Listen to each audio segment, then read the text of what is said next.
Hey, and welcome back, guys, to The Legend of Zelda Twilight Princess HD. In this one, we're going to be taking on the boss of Arbiter's grounds. And this is going to be... Well, let's go ahead and spit down... Okay, I didn't mean to do that. That kind of ruined the epicness of the beginning of the boss battle. But at the same time, maybe not, because now you can get a good view of what the boss is. It's a giant dead thing. I mean, it's currently dead, but... we've seen a lot of dead things come to life and become re-dead, so this shouldn't be a surprise. But as we approach this giant skeleton of this enemy,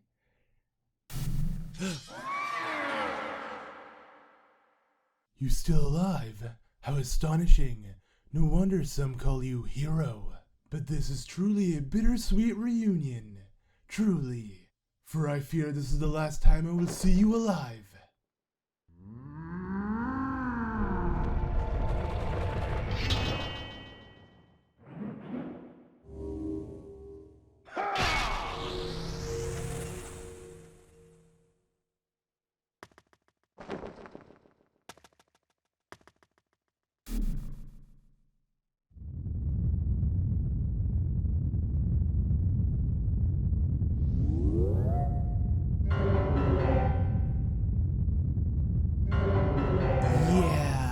This is what happens.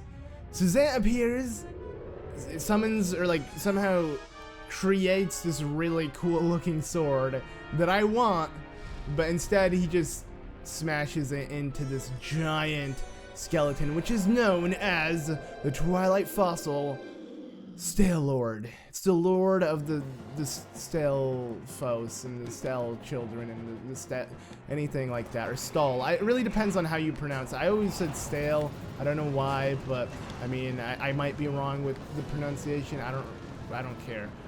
Either way, such a cool boss though, because you have to use your spinner to attack its spine, and by doing so, it will slowly break.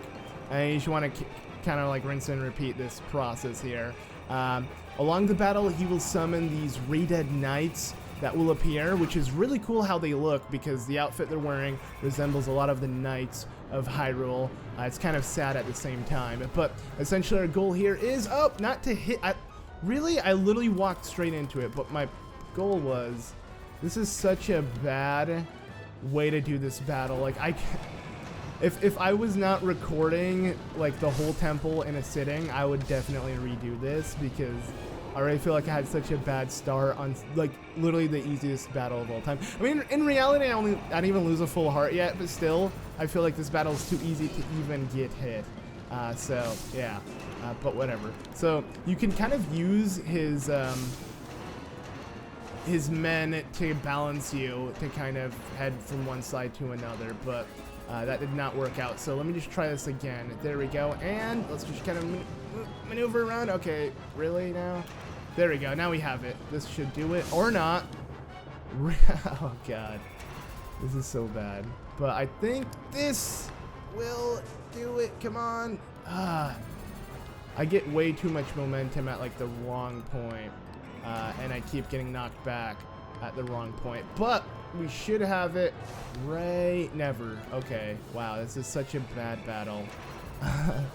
I guess it's more so RNG than it's like skill, because you gotta kind of just wait for the right moment here, and hopefully a bunch of these guys won't just spawn out of thin air, because for some reason that keeps happening. You gotta hit them with your spinner, by the way. So let's just try this. Oh, can I like move? Okay, there we go. Really slow, really patient. Bam, we did it. All right, that took way too long for how easy that was, but by doing so, we have defeated at least the body portion of this enemy, because I don't think it needs its spine to live. I mean, it's already dead. It's literally bones at this point. It needs a sword that's like chucked in its nose by Zant to do anything. And yeah, all that's left is the head. So I guess you can kind of assume what's going to happen here. But first of all, let's go ahead and raise this platform all the way to the very top. This is actually going to take us to where Midna wanted us to to make it to. This is pretty much like the end of the temple, obviously, if you couldn't tell by us fighting off the boss, but this is pretty much going to open up a pathway to where the mirror actually lies. But before we can leave, yes, it's back. It's a floating head this time. I haven't seen one of these from Nintendo before, but yeah, alright. And we're launched down. Okay, so this is where the real battle begins. We gotta fight off a head. And it's not that difficult, actually. This is what I mean. Like, the whole boss battle is pretty simple. But, I mean, you could always look at it as it being more so RNG, because there are moments where you can kind of just fail because you get kind of unlucky. That's my opinion. I'm going to use that as an excuse. I'm not going to admit that I'm sucking. I'm just going to say, oh, you know, it's unlucky. It's the game's fault. So, yeah, that's what I'm going to do. As I check it in the face. There we go. So, yeah, we just went ahead and spun straight on it. And now, bam, this is our chance to deal as much damage as we can to the sword itself. It doesn't even look like we're hitting it with these spin attacks, but trust me, it's working. And we killed it in one go. You know what? That makes up the whole battle, because there was actually one more phase after this.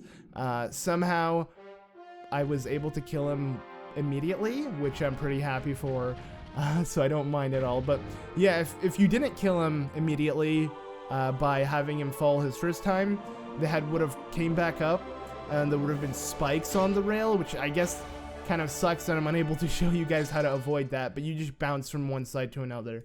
So, yeah. Somehow I was able to avoid one tedious part for having another part be more tedious than usual. It's kind of weird, but it works out. I just feel like it was all meant to be now. So yeah, alright, Link, let's go. We're close to the Mirror of Twilight. Before I actually do that, let me go ahead and pick up this. Ooh, yeah, it looks great, you know? Pretty cool. We got ourselves a heart container. You can't actually leave the temple, though, because the exit is right in front of us. Because obviously there's more to the game than just completing the temple, and I just noticed like a weird glitch on the floor, but whatever. Hey, we finished it, and the camera is spazzing out. Yeah! Let me... Whoa, okay, that was even worse for like a millisecond. But...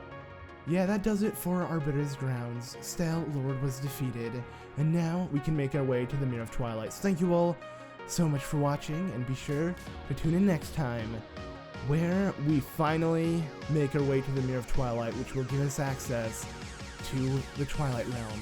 I'll see you all then.